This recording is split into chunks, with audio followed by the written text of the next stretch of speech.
현대자동차가, 그러니까 자동차 회사가 도시를 짓겠다고 합니다. 그것도 새만금이라는 사실상 아무것도 없는 땅에 말이죠. 이게 대체 무슨 얘기일까요? 지금부터 그 거대한 구상을 한번 같이 들여다보시죠. 자, 투자 규모가 얼마냐면요. 무려 9조 원입니다. 9조.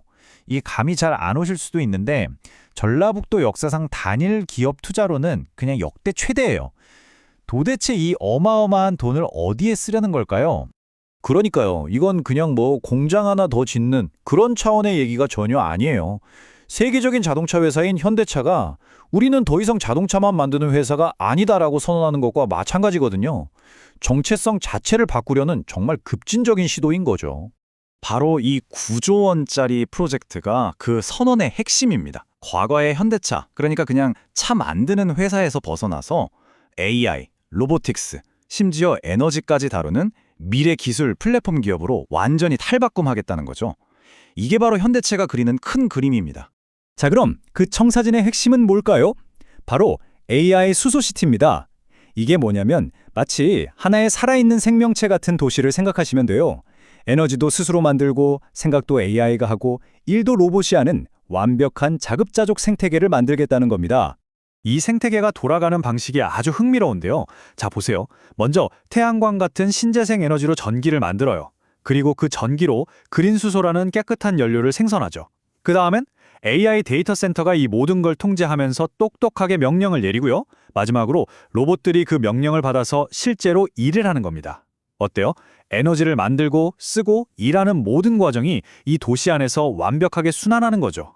자, 그럼 아까 말씀드린 9조 원, 이 돈이 구체적으로 어디에 쓰일까요? 이 그래프를 보시면 와, 진짜 압도적이죠. 전체 투자액의 절반 이상, 무려 5조 8천억 원이 AI 데이터 센터, 그러니까 이 미래 도시의 뇌를 만드는 데 들어갑니다. 자, 그럼 가장 큰 돈이 들어가는 이 두뇌 AI 데이터 센터부터 좀 더 자세히 파헤쳐 보죠. 여기가 바로 피지컬 AI의 심장부라고 할 수 있는데요. 피지컬 AI가 뭐냐? 이게 좀 생소하실 수도 있는데 쉽게 말해서 컴퓨터 화면 속에만 갇혀 있는 AI가 아니고요. 로봇이나 자율주행차처럼 현실 세계에서 직접 보고 판단하고 움직이는 그런 인공지능을 말하는 겁니다. 이 데이터 센터의 성능이 어느 정도냐면요. GPU가 무려 5만 개나 들어갑니다. 5만 개요. 아니, 왜 이렇게까지 필요한 걸까요?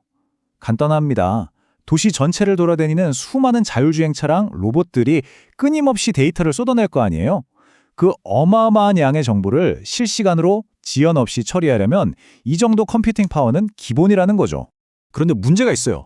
GPU 5만 개를 한꺼번에 돌린다. 상상이 가시나요?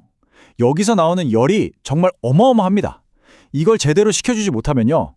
그냥 서버가 다 타버리는 거예요. 데이터 센터는 그대로 멈춰버리는 거고요.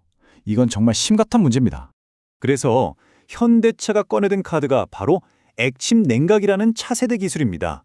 이게 뭐냐면 말 그대로 서버 컴퓨터를 통째로 기름 같은 특수 액체에 푹 담가버리는 거예요. 물론 전기는 안 통하는 액체죠. 물에 담가서 식히는 것보다 훨씬 효율적으로 열을 잡을 수 있거든요. 어찌 보면 이 기술을 성공시키느냐 마느냐가 이 데이터 센터, 나아가 도시 전체의 성패를 좌우할 수도 있는 아주 중요한 포인트입니다. 자, 지금까지 도시의 두뇌 얘기를 해봤으니 이번엔 도시의 심장이자 혈액이라고 할 수 있는 에너지 시스템을 한번 보죠. 키워드는 바로 그린 수소입니다. 탄소 배출이 제로인 이 그린 수소가 어떻게 이 도시의 에너지 자립과 탄소 중립을 완성시키는지 한번 알아보겠습니다. 현대차는 여기에 국내 최대 규모의 수소 생산 공장을 짓습니다. 200메가와트급 수전의 플랜트인데요. 근처에 있는 거대한 태양광 발전소에서 만든 전기로 물을 분해해서 매일 80톤의 그린 수소를 만들어내는 거죠. 이건 단순히 이 도시만을 위한 게 아니라 현대차 그룹 전체의 RE100, 즉 사용 전력을 100% 재생에너지로 바꾸겠다는 목표 달성을 위한 핵심적인 시설이기도 합니다. 근데 여기서 끝이 아니에요. 현대차의 그림은 훨씬 더 큽니다. 여기서 생산한 수소를 이 도시 안에서만 쓰는 게 아니라 주변에 있는 다른 산업단지에도 공급하겠다는 거예요. 그러니까 새만금을 거점으로 해서 지역 전체의 수소 생태계를 만들겠다. 뭐 이런 야심찬 계획인 거죠. 지역 에너지 지도를 통째로 바꾸겠다는 겁니다. 자, 똑똑한 두뇌도 있고 에너지를 공급하는 심전도 갖춰졌어요. 그럼 이제 뭐가 필요할까요? 바로 직접 움직일 몸, 즉 근육이 필요하겠죠? 그 역할을 할 로보틱스 클러스터를 한번 살펴보겠습니다. 이곳에서 만들어지는 로봇이 1년에 무려 3만 대입니다. 3만 대? 그냥 공장에서 물건 나르는 단순한 로봇뿐만 아니라 우리가 영화에서나 보던 그런 최첨단 휴머노이드 로봇까지 다 만들어낼 계획이에요. 도시 전체에서 활약할 로봇 군단이 바로 여기서 태어나는 셈입니다. 그럼 여기서 뭘 하려는 걸까요? 목표는 아주 분명합니다. 우선 현대차가 인수한 보스턴 다이내믹스의 엄청난 기술력을 여기에 다 쏟아붓고요. 로봇 만드는 데 필요한 핵심 부품들도 직접 국산화해서 안정적으로 공급하고 차세대 로봇을 대량으로 찍어내겠다는 겁니다. 그리고 또 하나 중요한 게 있는데요. 반도체의 TSMC처럼 자체 공장이 없는 작은 로봇 스타트업들의 로봇을 대신 만들어주는 파운드리 역할까지 하겠다는 거예요. 국내 로봇 생태계 전체를 키우겠다는 거죠. 자, 이렇게 듣다 보면 굉장히 먼 미래 얘기 같잖아요? 근데 타임라인을 한번 보세요. 생각보다 훨씬 빠릅니다. 당장 2026년에 스마트시티 개발에 착수하고요. 2029년, 그러니까 이제 몇 년 안 남았죠? 그때가 되면 주요 시설들이 실제로 돌아가기 시작합니다. 정말 코앞으로 다가온 미래인 거죠. 자, 그럼 이제 한 걸음 물러나서 이 거대한 프로젝트의 전체 그림을 한번 정리해 보겠습니다. 과연 장밋빛 미래만 있을까요? 엄청난 잠재력과 함께 반드시 넘어야 할 현실적인 과제들은 무엇이 있는지 균형 있게 한번 짚어보겠습니다. 일단 긍정적인 효과부터 보면요. 경제적인 파급 효과가 어마어마합니다. 예상되는 부가가치만 16조 원, 새로 생겨나는 일자리가 7만 1천 개에 달할 거라고 해요. 이건 뭐 그냥 도시 하나 짓는 걸 넘어서 국가 경제 전체에 엄청난 활력을 불어넣는 수준인 거죠. 하지만 당연히 리스크도 있습니다. 넘어야 할 산이 많다는 거죠. 우선 새만금은 땅을 메운 간척지라서 지반이 약해요. 여기에 초고층 건물이나 정밀한 시설을 짓는 게 쉬운 일이 아니죠.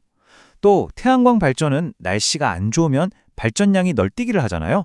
이걸 어떻게 안정적으로 관리할지도 숙제고요.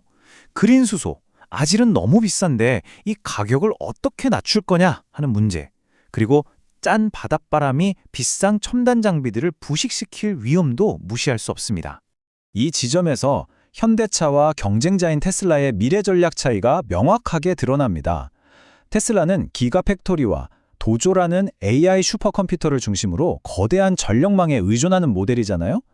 그런데 현대차는 여기에 수소라는 비장의 카드를 하나 더 얹은 겁니다. 이게 무슨 의미냐면 외부 전력망이 불안정해져도 우리는 자체적으로 생산한 수소로 24시간 365일 안정적으로 도시를 돌릴 수 있다는 거예요. 이 에너지 자립이라는 차별점이 어쩌면 미래 모빌리티 경쟁의 판도를 가를 결정적인 한 수가 될지도 모릅니다. 결국 현대차가 꾸는 진짜 꿈은 단순히 여기서 로봇이나 수소를 파는 게 아닙니다. 이 AI 수소시티라는 시스템 전체, 이 도시 운영 노하우 자체를 하나의 거대한 상품으로 만들겠다는 거예요. 그래서 사우디의 네옴시티 같은 전 세계의 초대형 미래도시 프로젝트에 이 도시 패키지를 통째로 수출하는 것. 이게 바로 현대차가 그리는 최종적인 그리고 정말 야심찬 목표라고 할 수 있습니다. 자, 그래서 마지막으로 이 질문을 던지면서 마무리하고 싶습니다. 과연 이 황량했던 간척지 새만금이 현실 세계에서 움직이는 인공지능, 즉 피지컬 AI 시대의 새로운 실리콘밸리가 될 수 있을까요? 이 거대한 실험이 성공한다면 아마 이건 단순히 한 기업의 성공을 넘어서 전 세계 산업의 미래 지도를 바꿔놓는 사건이 될 겁니다.